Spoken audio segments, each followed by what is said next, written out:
Chicken কষাটা আমি কিভাবে তৈরি করি আজকে তারই রেসিপি তোমাদের সঙ্গে শেয়ার করব। প্রথমে সর্ষে তেল দিয়ে কড়াইতে আলুটাকে লাল লাল করে ভেজে নিলাম।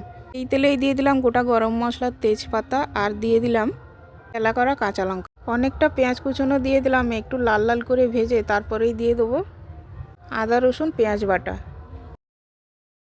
আদা রসুন পেঁয়াজ বাটা দেওয়ার পর একটু ভালো করে আদা রসুনের পেঁয়াজের গন্ধটা চলে গেলে তারপরেই দেবো বাকি মশলাগুলো।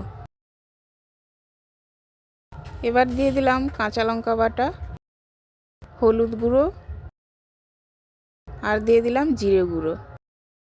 তারপরে একটু লাল লঙ্কার গুঁড়ো দিয়ে দিলাম। আবারও ভালো করে কষিয়ে এবার চিকেনগুলোকে দিয়ে দেবো। চিকেনটা দেওয়ার পর এবার আর একটু ভালো করে কষিয়ে নেব।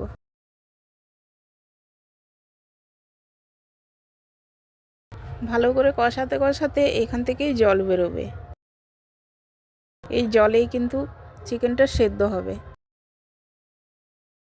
যেহেতু এটা চিকেন কষা, তারপরেই দিয়ে দিলাম টক দই। টক দই দিয়ে আবারও ভালো করে কষাবো। তারপরে দিয়ে দিলাম ভেজে রাখা আলুগুলো।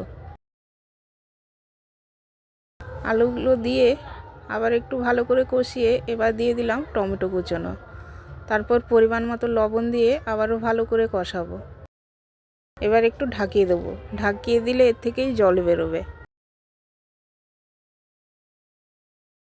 ঢাকনা খুলে একটু সামান্য জল দিলাম যাতে আলুটা সেদ্ধ হয়।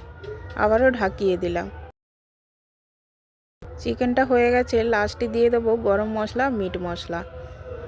গরম মশলা, মিট মশলা দেওয়ার পর এই কালারটাই পাল্টিয়ে যাবে। গরম মশলা, মিট মশলা দেওয়ার পর আবার একটু ঢাকিয়ে দেবো।